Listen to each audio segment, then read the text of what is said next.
Саламатсыздар ма оқушылар? Бүгін бізде практикалық жұмыс 2-ші сағаты есеп 4-ші есеп.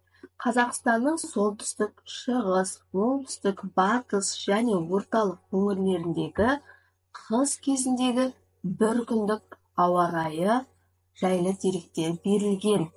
Яғни кітабымыздағы суретте. Осы деректерді пайдаланып, еліміздің өңірлерінде тіркелген ең суық температура мен ең жылы температураның айырмашылығының модулін табатын программа құруымыз қажет.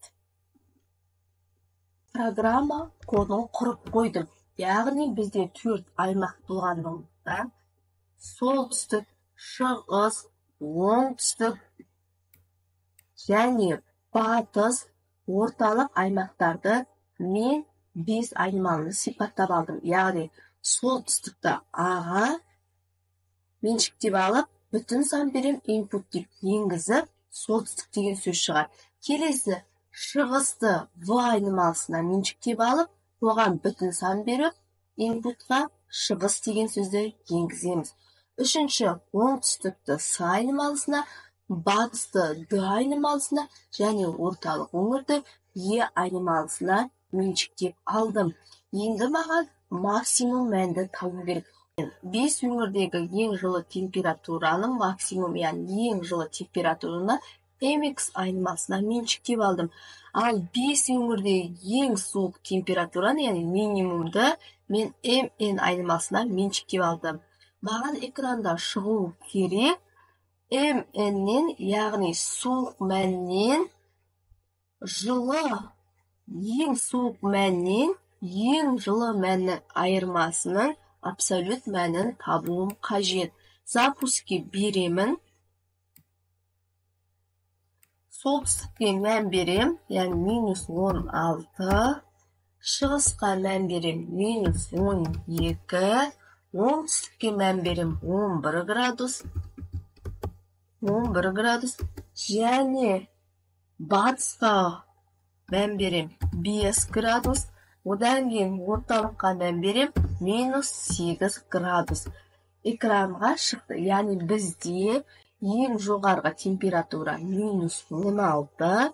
Одан аламын -11 градусты. Сол кезде екеуінің қосындысы 27-ге тең болады.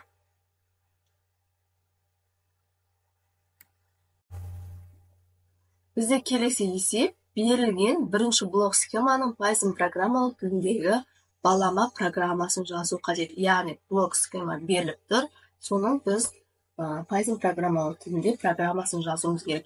Жалпы қандай да бір есеп берілген кезде шартын оқығаннан кейін оның блок схемасын құрып, одан кейін бар программасын жазу бізде есепті шығаруға өте үлкен. Есептің шартын түсіндіретін болсам, бізде 2 айнымал берілген kn деген бір жолда сипаттап жазу үшін map функциясын қолданып, бүтін санды енгіземін. Егер k-ны m-ге бөлгендегі қалдық бөлігі 3-ке тең болса, k-ның кубын табуымыз керек. Әйтпесе, m-ді k-ға бөлгендегі қалдық бөлігін шығар. Экранға мәнін шығар. Запуске береміз. Енді мән береміз. К-ға мен 18-ді, ал М-ға 5 деген мәнді беремін. Сонда 5832 шықты. Ол қалай шықты? Яғни К-ны 18-ді 5-ке бөлген кезде, 18-ді 5-ке бөлгенде 3-тен беремін. 18-ді 5-ке бөлгенде 3-тен беремін 15, 3 қалдық шақты. Яғни қалдық бөлігі 3-ке тең болды. Енді біз 3-ті кубын табамыз. Яғни 3-ке тең болды. Шартымыз орындалды. Енді біз k-ның орнына манағы 18-ді қоямыз да 18-дің кубын табамыз. 18-ді 18-ге өткен 324, 324-ті 18-ге өткенде 5832 шығады. Бізде келесі есеп программалау кодындағы қателерді анықтауымыз керек. Мен қателерді анықтайтын программаны құрып қойдым. Яғни мына жерде a input дұрыс. Келесі жолда біз бүтін типке айнымалыға бүтін тип беретінімізді жазылмай кеткен. Енді соны түзеп жазып қойдым. Келесіде егер шарт a'мыз нөлден үлкен болса, егер a мен бұның айырмасы нөлден үлкен болса, мына жерде қос нүктені ұмытып кеткен. Және келесі a тең a минус b. Яғни мына жерде айнымалы меншіктегенде Python программалау тілінде қос нүкте қойылмайды. Else, яғни әйтпесе a тең a мен бұның қосындысына. С деген үшінші мән бізде үшінші айнымалы жоқ.